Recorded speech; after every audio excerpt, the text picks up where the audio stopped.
Well, hello everyone, and welcome to this Ludic Insights webinar. We're delighted to have you with us today and to share our thoughts and experiences on AI and creativity. So I'm John McGinty, and I'm Film and Animation Director at Ludic, and I'm joined by my colleague, Alex Matthews, Creative Director, also at Ludic. Hello. Hi. So you may be relieved or possibly disappointed to learn that we are indeed both human and not AI avatars. We are, however, being powered today by our digital experience platform, SmartLab. So you'll have experienced this when you access this webinar today. It's how you got here, how you found the link. And we would encourage you to keep this open throughout today's session because we're going to ask you to complete a few activities on there.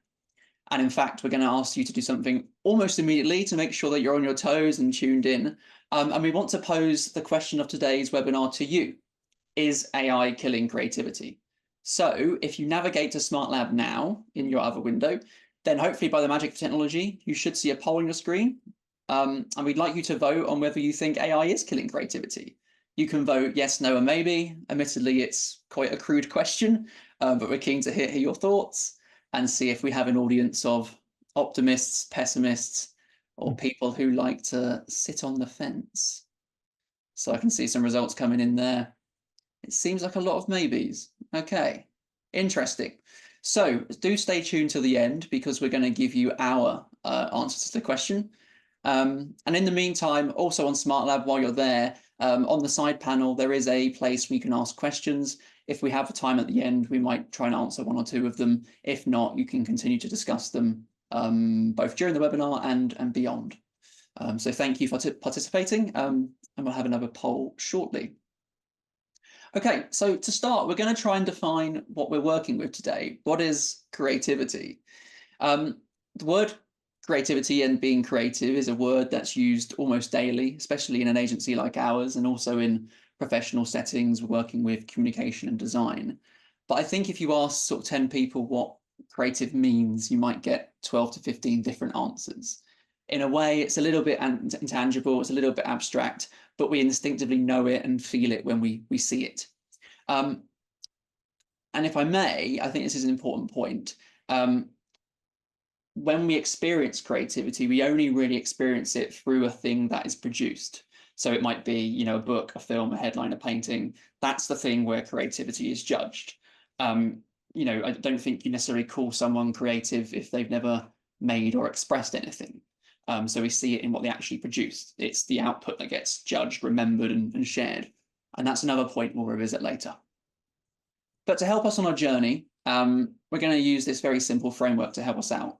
This one comes from someone called Margaret Ann Bowden. She's a researcher of cognitive science, and she's written a lot about creativity and artificial intelligence.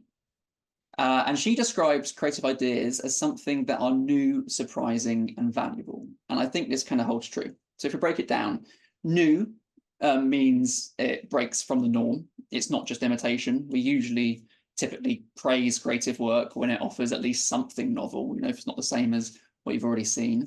Surprising means it catches us off guard. It's different enough to make us pause or take notice. It might challenge expectation or be an idea we hadn't thought possible.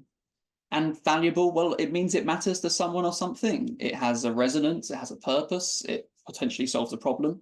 It might move someone. Often this is also described as useful elsewhere when people think about creativity. So if an idea has all three things, we tend to think of it as creative.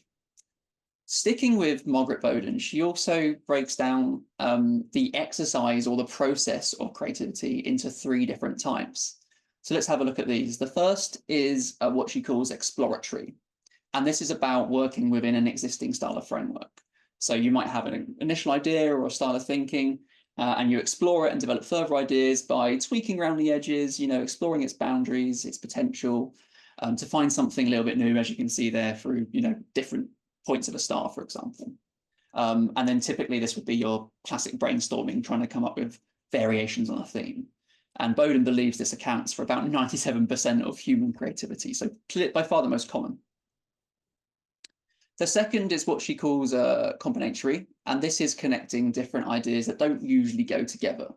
So connections between two non-related concepts to form something new. You might see this in sort of blending genres together, or new artistic styles being created out of different elements of existing ones, or as the image shows, a weird circle flower thing being created out of a star and a circle.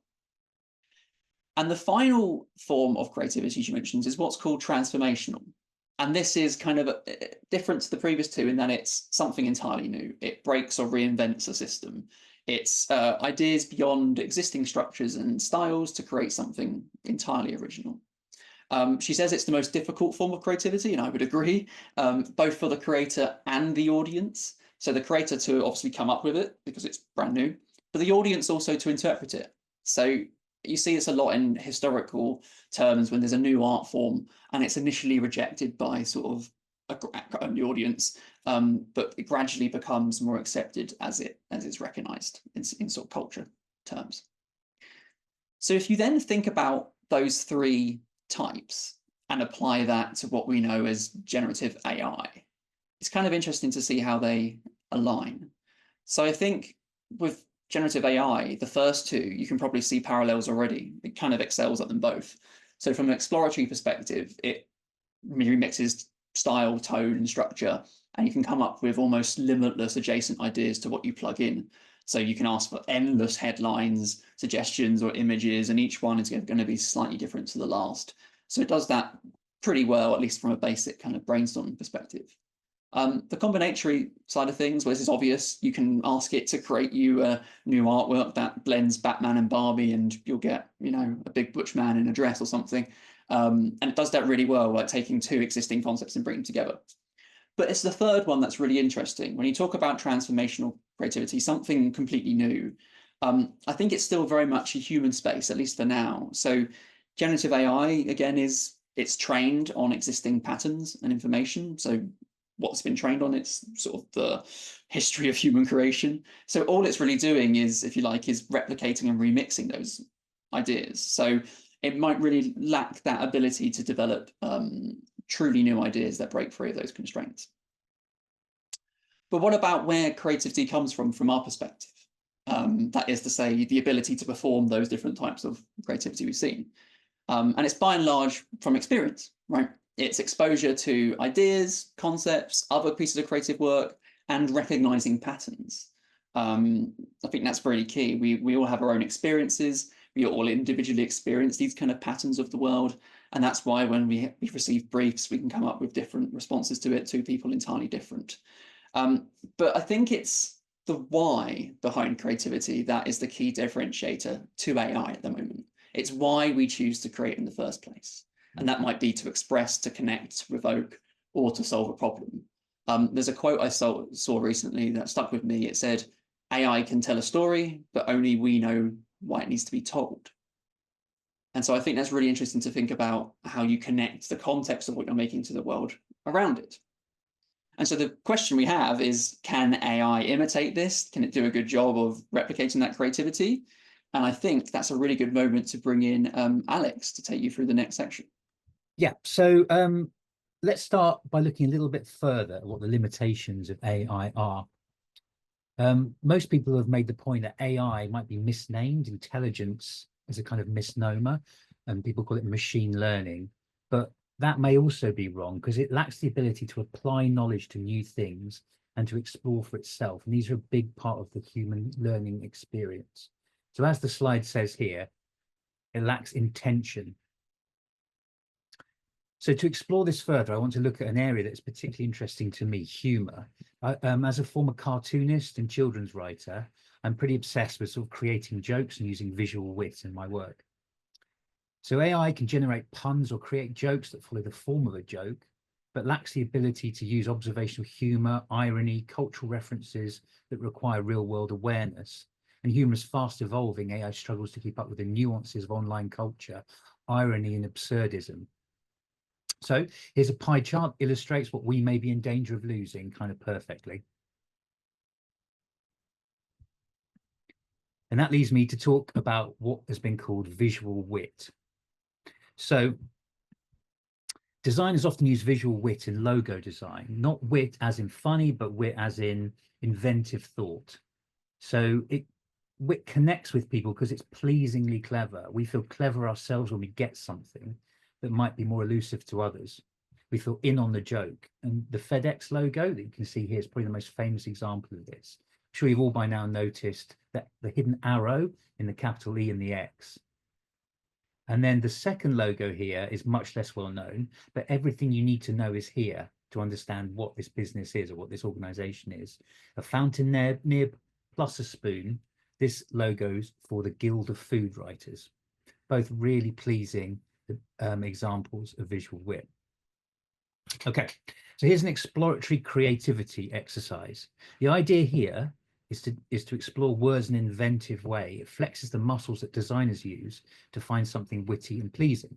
So can we change the words, the shape of the words, to reinforce their meaning by adding things, taking away letters, replacing them? And if you're interested in graphic design, it's a fun exercise and you can have a go yourself. But I'm going to show you, in the interest of time, some solutions.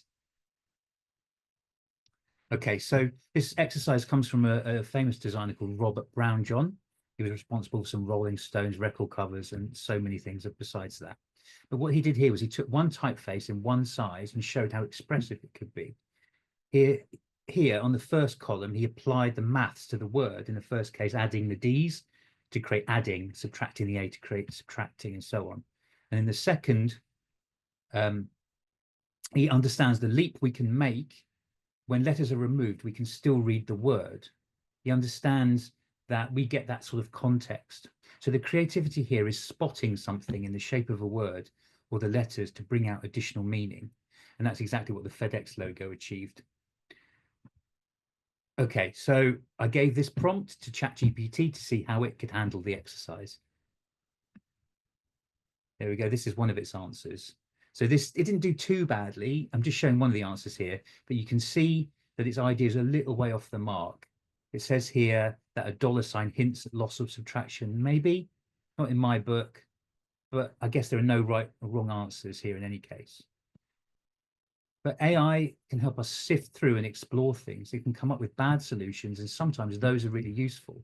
Many solutions come through making mistakes, but we need the human element to recognize the value of those mistakes and make use of them. And here's that principle applied to this powerful poster. So it just uses one word on white. It's sort of simplicity and visual wit all used elegantly together. What's remarkable here is what the artist was able to achieve with the subject. It touched on the horror, it provokes thought, it enables connection with the subject matter, and is pleasingly minimal. And perhaps unfairly, I asked ChatGPT to have a go at this one too. And here's what it came up with. Yeah, not quite in the right sort of area, really, a little wide of the mark. But again, it can help us sort of see how perhaps not to approach it. Okay, so this is one of mine. So as I mentioned, my background is an illustrator, comics writer, and cartoonist. And here's a cartoon that was published in Private Eye magazine about 10 years ago now. So you shouldn't analyze humor, but this cartoon relies on a shared experience, not being able to get reception on your phone, and prior knowledge of King Kong. And the juxtaposition of those two things is what makes the joke. So it uses combinatory creativity that we've been talking about before. But you can only get the joke if you understand the cultural context.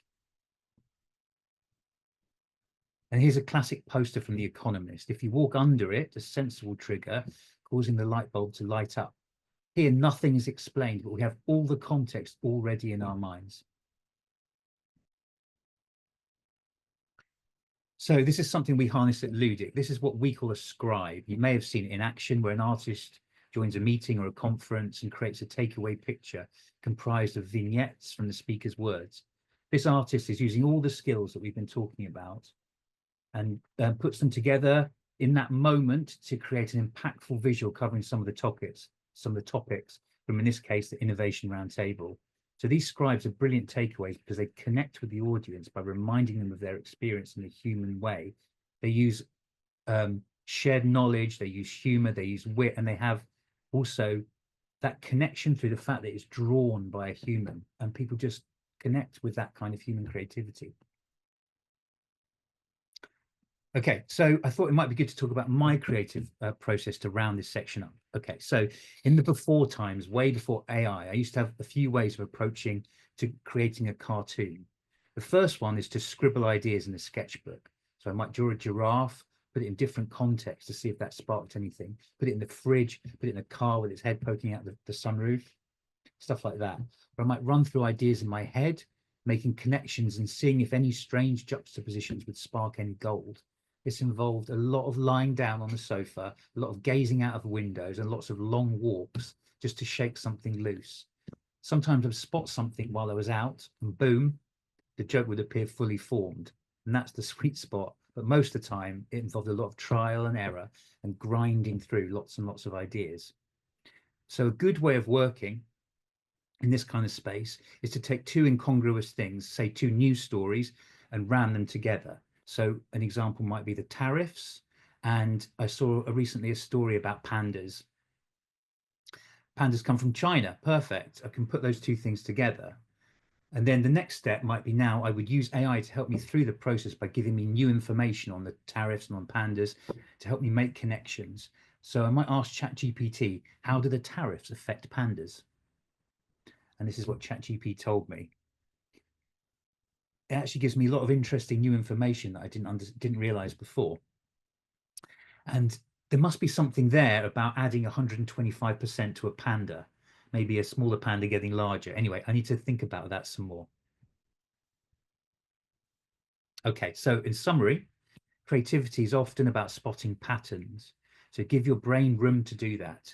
The answer is often already there, just waiting for the right perspective to unlock it, like rearranging Scrabble pieces to find a word. You're looking for recognizable patterns you couldn't see before to create something new. AI can help with that. AI can inspire you, challenge your assumptions, and help refine ideas, but don't let it replace your process. Use it for divergent thinking. It's great at combining unrelated ideas. Let it surface unexpected directions, but you stay in charge of the meaning and the expression. So there's some thoughts about the limitations and uses of AI. Ran through them pretty quickly, so I hope that was okay. Back to John for some thoughts on how we connect with AI-generated content.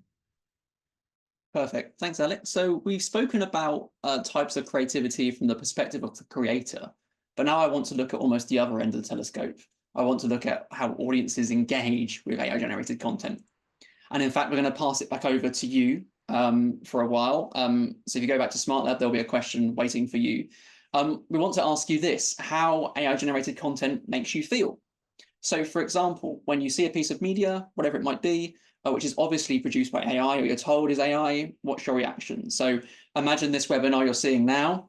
It was entirely produced by AI, the script, the slides, the research, even Alex and I being digital avatars. How would that make you feel? Would you pay the same amount of attention? Would it diminish the value of the content? Would it enhance the value of the content? So we're asking you to put that into SmartLab in just one word, if you can. And I can see some very interesting responses coming in. We see hollow, cheated, peculiar, creepy, cheap, questioning. These are very interesting, uncanny. I agree with that one for sure. So on the whole, I think it's fair to say largely negative. I think we'd probably agree. It's a yawn, which is very funny. Okay, perfect. I keep putting them in. We might revisit this at the end. Thank you for that. So this is what I wanted to look at. I've been fascinated with this question, and I recently found this study which I thought was really interesting. So in this particular study, participants were shown a range of paintings. They were all created by AI, by something like Midjourney, but they were labeled at random, either human created or AI created. And then the participants were then asked to rate them on different factors. So generally, people said they liked the human created ones more, which I don't think is surprising. As we've seen, we tend to have an anti-AI bias at the moment. But what's really interesting, I think, is this. So for aesthetic categories such as beauty, the difference between what was supposedly the human art and the AI art was really quite small. So they found both aesthetically pleasing. But for categories such as perceived effort, narrative value, and profundity, much greater value was given to the supposedly human created images, even if aesthetically they're rated the same. So what can we read into that? Well, I think it's that we consider non-sensory aspects in our evaluation of creativity, like context and the background and the person or thing that has created it.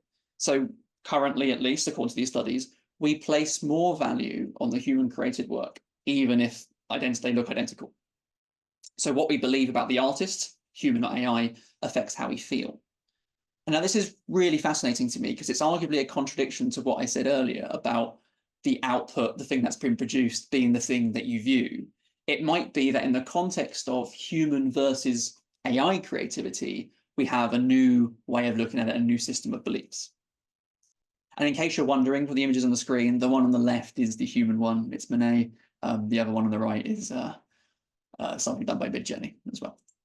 So you've probably seen countless examples of AI art and media online and on TV.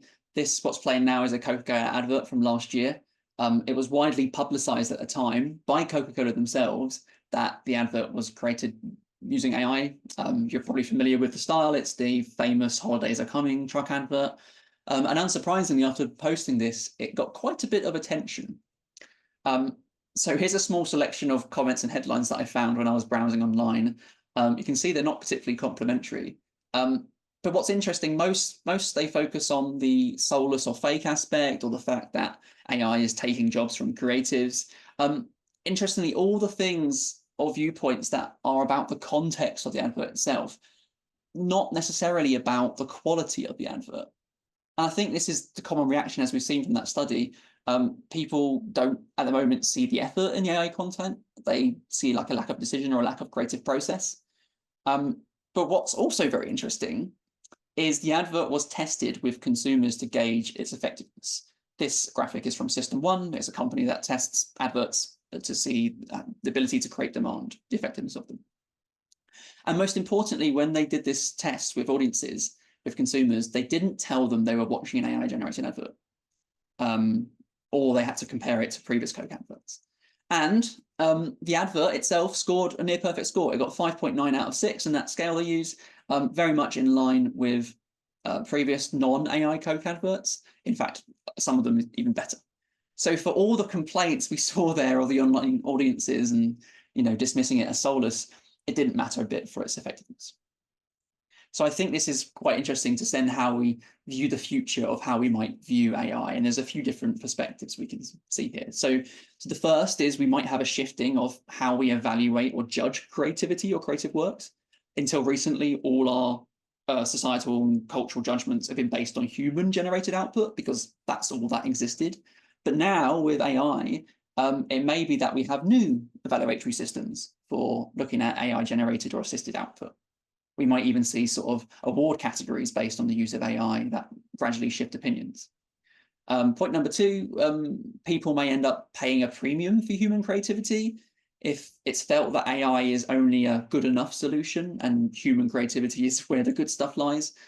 We might see that the label of human creativity become almost a selling point, much like your artisan sourdough loaf as opposed to sliced bread from Hovis or something.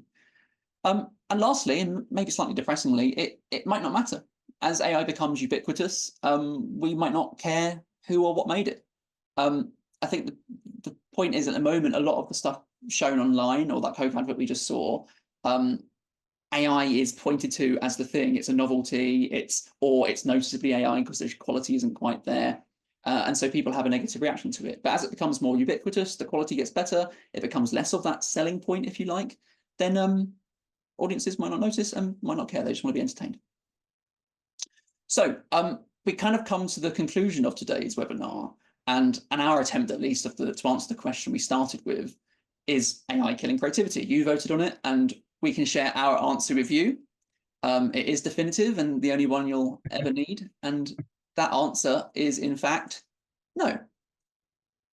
But it's complicated. And I want to explain what I mean by looking at just a few different angles of the question. So is AI killing creativity? On a human level, no, absolutely not. I think humans as a species are always going to be creative. We're going to use the tools at our disposal to do so. AI is just another one of them. I don't think that desire to be creative is going to be suppressed. On an individual level, personally, I also think no, but perhaps with a word of caution. I think there's something to be said for celebrating the uncomfortable, difficult process of creativity. It's generally speaking difficult to do. It's frustrating. It's full of failure. And having a generative AI there. Perhaps the best and worst thing about it is the fact that it does offer some instant gratification, and results are kind of good enough that you might want to pass off as complete first time. But Alex and I would issue a call to arms for taking the hard yards, to exercise that creative muscle, not being lazy, not settling for that first idea, and really trying to push forward, basically using AI to augment, not automate, that creative process. So another perspective on a societal, cultural level, well, as we saw, it might be redefined.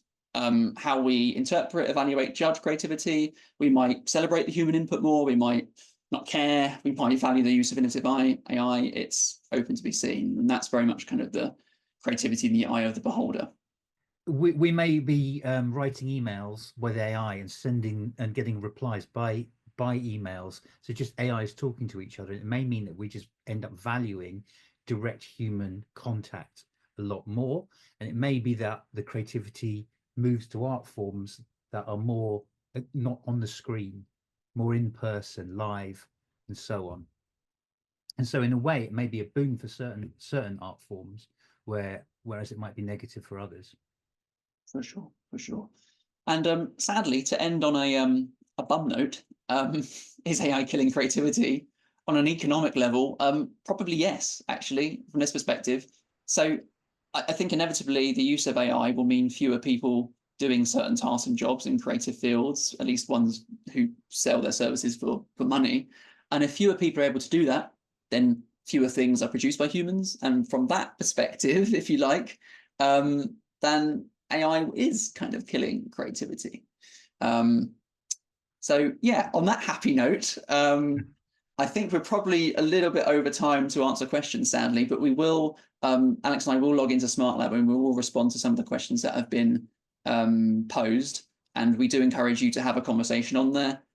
Do respond to some other questions people have asked, respond to your own, and we can keep the conversation going, because I think there's a lot of rich, fascinating things in here. So really all that's left to say is thank you so much for joining. If you've enjoyed this webinar, do stay tuned for the next one in the Ludic Insights series. If you haven't enjoyed it, I promise the next one will be better. If you like, you can visit ludiccreatives.com to learn more about this and see examples of our work, from scribing to design to animation to games. There's also some resources we posted on SmartLab you can look at, some articles and various links to AI tools and things like that. So do have a look at that. And finally, we do have a post-event survey we'd love you to complete if you'd be so kind. It'll pop up on your screen now, if not already, in the next few seconds. There's just 3 questions we're asking you. It should take no more than 30 seconds of your time, and we do appreciate it. Otherwise, all that's left to do is to say thank you again for your time, and it's goodbye from Alex and me. Thanks again. So much for joining. Thank you.